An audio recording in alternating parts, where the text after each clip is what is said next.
पहिल्यांदा छोटू भाऊ आमच्या गावात आल्यावर त्याला गावाचा रस्ता दाखवला. मग आलो आम्ही घरापाशी. म्हटलं चला छोटू भाऊ आता आपल्या घरी चला. मग आलो आम्ही घरात. म्हटलं या छोटू भाऊ घरी. याच्या अगोदर घराचा व्हिडिओ काढला होता तेव्हा घर पाहिलं होतं. आता प्रत्यक्षातच छोटू भाऊनं दरवाजा घर पाहून घेतला. मग आमच्या घरात छोटू भाऊचं आगमन झालं. आमच्या घरच्या मॅडमले म्हटलं होतं, म्हटलं रे तू साफसफाई कर, छोटू भाऊ येऊ राहिले म्हटलं. मग आम्ही दोघंही जण बसलो, एकमेकासोबत चर्चा केली. लय वेळपर्यंत लाईव्हवर गेलो. छोटू भाऊले माझी ॲक्टिंग लय आवडते. तर म्हणे मंगेश भाऊ तुम्ही आता लाईव्हवर ॲक्टिंग चालू करा. म्हटलं ठीक आहे म्हटलं भाऊ, मग काही विषय आहे काय. मग केली आम्ही लाईव्ह चालू. लाईव्हवर दोघंही जण मग बोलायला लागलो, ॲक्टिंग केली. छोटू भाऊनं इथे घरी आल्यावर ॲक्टिंग पाहून घेतली. पण एक नंबर स्वभाव लय आवडला. म्हटलं का हो छोटू भाऊ चलणार राजो काही ना काही जेवण करू ना म्हटलं. तर नाही म्हणे मंगेश भाऊ तुमच्या दोघाईले भेटलो हेच लय आहे.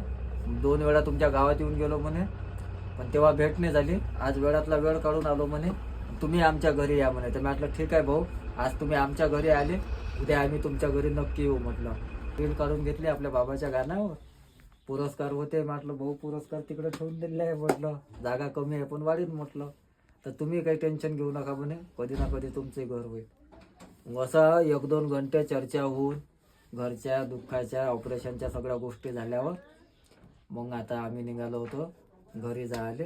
आजचा दिवस छोटू भाऊ सोबत लय चांगला गेला ना. म्हटलं चला छोटू भाऊ चांगलं वाटते, आपला भाऊ आला, आपल्या भावाला गळ्यात आहे ना. असे जेव्हा भावाचे लय कमी आहे लोक ह्या जगात. कोणी 10 रुपये देत नाही. स्वतःचा स्वार्थ असेल ना तर कोणी 1 रुपये मदत करत नाही. पण एवढं आता काय म्हणा, तथागतानं आपले आई बाबा परिवार घेऊन गेले, पण आज हाच आपला परिवार आहे आणि शेवटपर्यंत राहील म्हणा, काही टेन्शन नाही. मग झालं जेवण करत नाही म्हणे छोटू भाऊ, जेवण करून आलो म्हणे आणि तुमच्या सुनीला जायचं आहे म्हणे गावले. तर म्हटलं ठीक आहे भाऊ. मग 1-1.5 घंटा आम्ही घरी चर्चा करून मग निघालो आम्ही गावाकडे तिकडे जायले. म्हटलं चला छोटू भाऊ आपण चाललो जाऊ.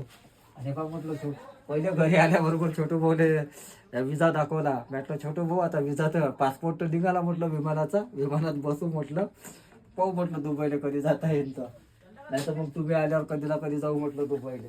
मग घेतली गाडीची चाबी आणि म्हटलं चला मग छोटू भाऊ आता तुम्ही जेवणही करत ना म्हटलं, हे नाही अमरावतीला जाऊ म्हटलं हॉटेलमध्ये, तुम्ही कायला खर्चात पडता म्हणजे आम्ही तुम्हाला हे करू. मी भेटले आमच्यासाठी हेच नाही म्हटलं, पाहिजे म्हटलं 3 लागे. मग निघालो आम्ही घराकडे. म्हटलं हेच घर आहे आपलं, पाहून घ्या. कारण जे खरं आहे ते खरं आहे. ह्या कूड बागला होता मग, ह्या कूड दाखवला तुला आम्ही आता. मग दोघंही जण निघालो.